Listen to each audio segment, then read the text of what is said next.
Welcome back, everybody. My name is All Funny Games. I stream every day on Twitch TV, and I also make fun little videos here on YouTube.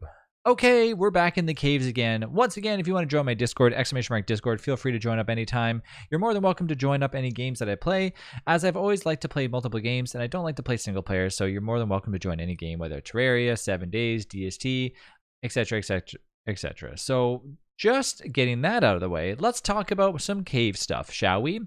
As we venture deeper into the caves, we realize that there's a lot of different things to go to and places to be, and one of them is actually trying to get to the Ancient Guardian, which is usually through this tiny little maze.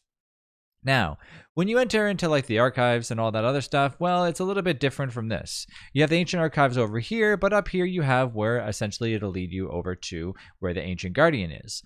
This is an essential key feature in order to actually fighting the Fuel Weaver at the very end, but let's not get too ahead of ourselves and just talk about the basics as to why I'm here.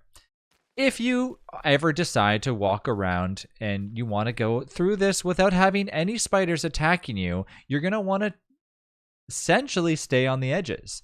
It's very simple, but let's showcase how to do it.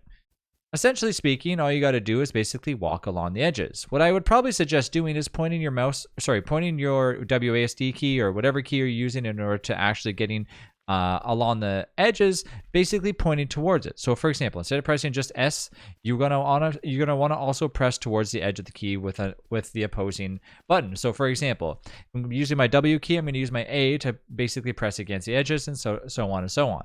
Now, sometimes you don't have to do this if you're a little bit better at this, but if you do make a mistake and you accidentally go off at all, well, you're going to end up having a bunch of spiders attacking you, as you can see here. Let's wait for all these spiders to die. Luckily, I have my bramble husk already equipped and ready to go, so all of these should die fairly quickly, hopefully. I mean, I don't know, they might not die as fast as I think they're going to. And then we'll try this again. Now, once this is all obviously taken care of, there's no more death dwellers to come down here. Well, I guess there's one. And we want to rinse and repeat the same cycle. So let's go over here and just jump over there real fast, get away from those spiders, and then trigger another one. And here we go. Rinse and repeat the same situation again. Walk along the edges, and as long as we're not touching the silk, you're perfectly fine.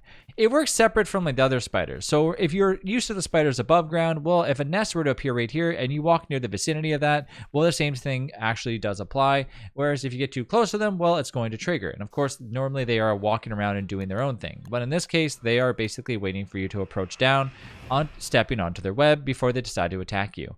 And it's just that easy. Always remember, walk along the edges. It's just as simple as that.